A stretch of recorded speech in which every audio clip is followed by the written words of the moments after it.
Consecration is everything. Don't break your consecration.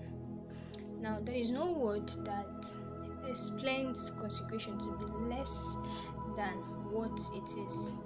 Consecration is everything. Please do not break your consecration. Well, I think most of us don't understand what consecration means, so let's define it. Consecration is the process of making something officially holy to be able to use it for sacred purposes. Now, hagiosmos is the Greek word for consecration, meaning sacred. Means sacred. So don't break your consecration for anything. Listen, anything that is putting you under pressure, no matter how big it is, no matter how weighty it is, that is forcing you into breaking your consecration, that thing is a bigger threat to whatever the problem is.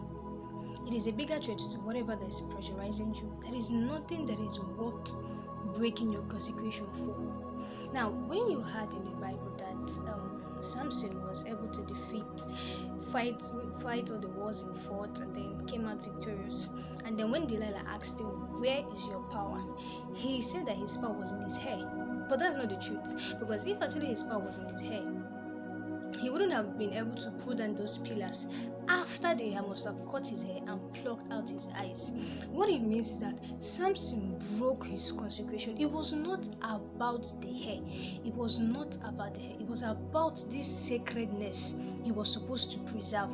It was about this ordination on him that he was supposed to preserve. But he broke it, and because he broke it, he was no longer able to function in his divine ordination. Now, nothing is too big enough to break your consecration rather. Now listen, most of the prayers of God, why me, that is flying up and down on the earth, most times it is not actually God that is a problem. If we make a research, we'll find out that somewhere, somehow in this journey of destiny, most of us broke our consecration. We broke the values that we were supposed to preserve, that was supposed to lead us into our prophetic destinies. Now, because some of us created an Ishmael, somehow, somewhere in this journey, we are suffering the problems we created for ourselves. At some point, we stopped living in the original script. We stopped living in the original plan God has for us, and that was how our struggle started. That was how our failure started. That was how our bad news started. Because at some point, we stopped living in the sacredness. We stopped preserving the sacredness of our soul. We stopped putting values around ourselves. We broke our values. The Bible says a man without values is like a city.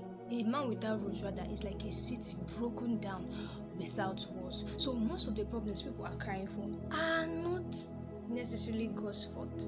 Most of us, we broke our concentration. Like I said before, anything that is pressurizing you to break your consecration is a bigger problem than whatever that is pressurizing you. Now, because most of us has created a route for ourselves, we are now living in the realities of the problems we created for ourselves. Now, how is the best way to do this?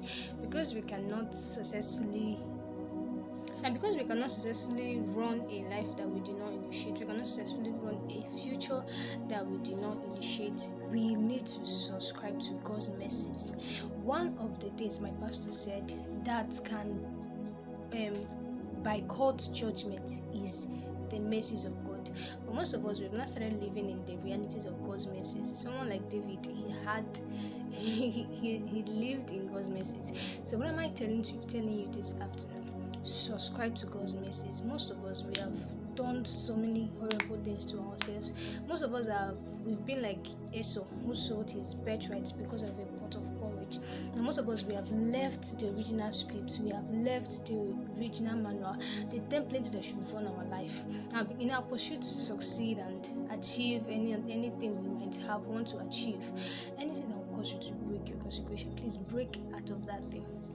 Subscribe to God's message. God is the one that's going to help you to find your feet again. Always run back to God. There is no time you will go to God and you will not be changed. You will not receive answers. You will not receive clarity. One of the most one of the biggest expression of God's fatherhood to us is in direction.